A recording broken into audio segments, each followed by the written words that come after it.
ഇടിച്ചക്ക cutlet ഉണ്ടാക്കാൻ ആവശ്യമായ സാധനങ്ങൾ: ഇടിച്ചക്ക വേവിച്ച് വെച്ചിരിക്കുന്നത്, പൊടിച്ച് വെച്ചിരിക്കുന്നതാണ്. ഇതിൽ ഇച്ചിരി മസാലയും കൂടെ ചേർത്തിട്ട് വേവിച്ച് പൊടിച്ച് വെച്ചിരിക്കുന്നതാണ്, മഞ്ഞളും ഉപ്പുമൊക്കെ ഇട്ടിട്ട്. ഇത് ബ്രെഡ് പൊടിച്ചത്. ഇതൊരു ഉരുളൻകിഴങ്ങ്, ഇതും പൊടിക്കണം. ഇത് ഇഞ്ചി വെളുത്തുള്ളി പേസ്റ്റ്. ഇത് സബോളയും 2 പച്ചമുളകും, ഉപ്പ്, ഒരു മുട്ട. ഇടിച്ചക്ക കട്ട്ലേറ്റ് ഉണ്ടാക്കാൻ തുടങ്ങാം. ചൂടായ കടായിലേക്ക് അല്പം വെളിച്ചെണ്ണ ഒഴിക്കണേ. എന്നിട്ട് നമ്മൾ എടുത്തു വച്ചിരിക്കുന്ന ഈ സബോളയുണ്ടല്ലോ, അതിൻ്റെ മണ്ടയ്ക്ക് ഞാൻ കുറച്ച് ഇതിട്ടിട്ടുണ്ട്, നമ്മുടെ മല്ലിത്തല കേട്ടോ. അതും ഇഞ്ചി വെളുത്തുള്ളി പേസ്റ്റും കൂടെ ഇതിലോട്ട് ഇടുക. ഒന്ന് പച്ചമണം പോകുന്നവരെ വഴറ്റുക.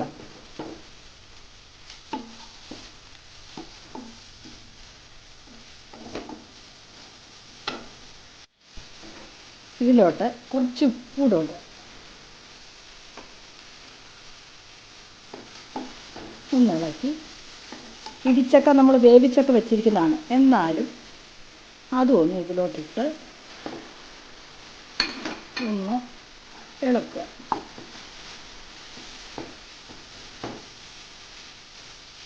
കൂട്ടത്തിൽ ഉരുളൻകിഴങ്ങ് വേവിച്ച് വെച്ച് ഉപ്പിട്ട് വേവിച്ചാണ് ഉരുളൻകിഴങ്ങ്, അതും ഇതിലോട്ട് ഇടുക.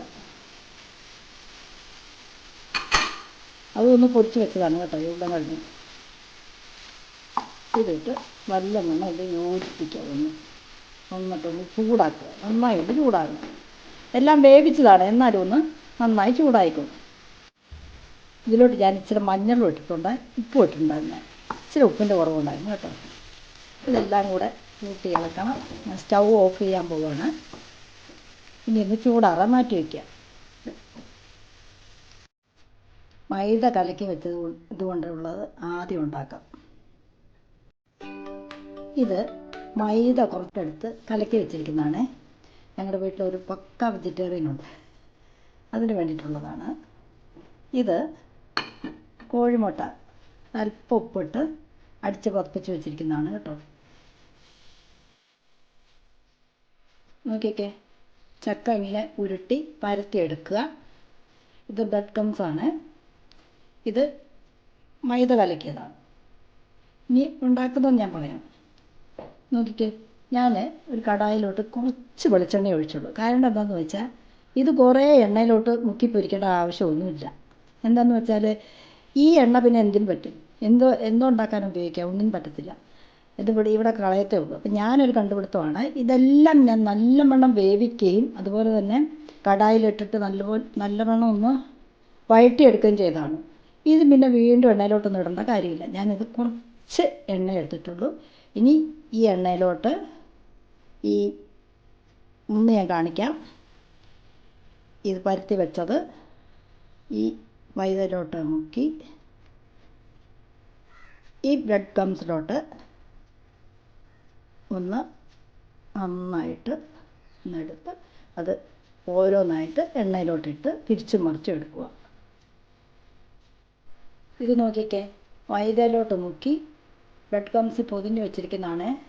ഇത് ഓരോന്നും ചൂടായ ഈ കടായിലോട്ട് എടുത്തിടുക. ഒത്തിരി എണ്ണയില്ല, കണ്ടോ, കുറച്ച് എണ്ണയുള്ളേ, ഇതൊന്നും മൊരിഞ്ഞ് വരേണ്ട എണ്ണയുള്ളൂ.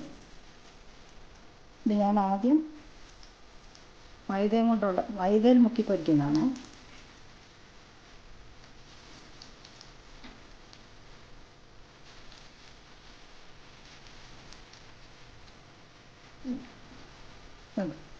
ഇനി ഇത് നന്നായി മൊരിഞ്ഞ് വരുമ്പോൾ അങ്ങോട്ടും ഇങ്ങോട്ടും തിരിച്ചും മറിച്ചിട്ട് എന്തോന്നാക്കി എടുക്കുക, നന്നായി മൂപ്പിച്ചെടുക്കുക കേട്ടോ. അപ്പോൾ അധികം എണ്ണയൊന്നും കുടിക്കത്തില്ല, എണ്ണയൊട്ട് ചിലവാകത്തുമില്ല. അല്ലാതെ ഇത് മുഴുവൻ ഇങ്ങ് വടയൊക്കെ ഉണ്ടാക്കുന്ന കൂട്ട് വെണ്ണയിലോട്ട് ഇങ്ങോട്ട് മുക്കി കോരണമെന്നൊന്നും ഒരു നിർബന്ധമില്ല കേട്ടോ. ഇത് അതേ ടേസ്റ്റ് കിട്ടും. ഞാൻ ഇങ്ങനെയാണ് കട്ട്ലേറ്റ് എല്ലാം, ചിക്കനായാലും ബീഫായാലും വെജിറ്റബിൾ കൊണ്ടുള്ള എന്തായാലും ഞാൻ ഇങ്ങനെയാണ് ഉണ്ടാക്കുക.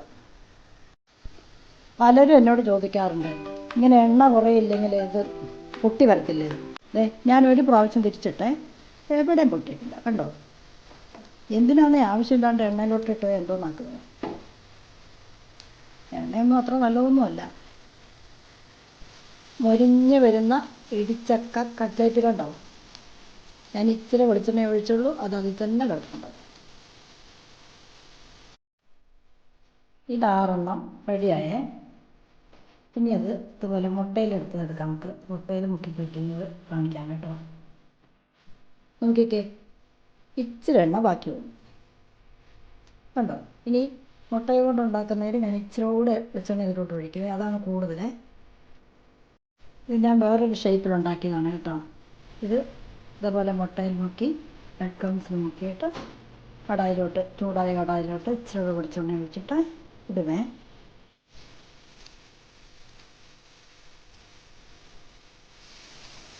ഇതിലോട്ട് കട്ട്ലേറ്റ് ഓരോന്നായിട്ട് ഇറക്കി വെച്ച് തിരിച്ച് മറിച്ചിട്ട് മൂപ്പിക്കുക. ഇതും തയ്യാറായിക്കൊണ്ടിരിക്കുന്ന കേട്ടോ. ഇത് ഇപ്പോൾ ആവുമേ. എനിക്കൊരു ഗസ്റ്റ് വന്നിട്ടുണ്ട്. മുട്ടയിലെടുത്തതും റെഡി ആയിട്ടുണ്ട് കട്ട്ലേറ്റ് കേട്ടോ. ഇനി കുറച്ചുകൂടെ ഉണ്ട്, അതുകൂടെ ഉണ്ടാക്കണം.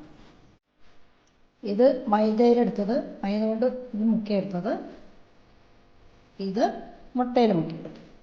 രണ്ടും ടേസ്റ്റാണ് കേട്ടോ. നല്ല ഇടിച്ചക്ക കട്ട്ലേറ്റാണ്. എല്ലാവരും ഉണ്ടാക്കി നോക്കണം കേട്ടോ.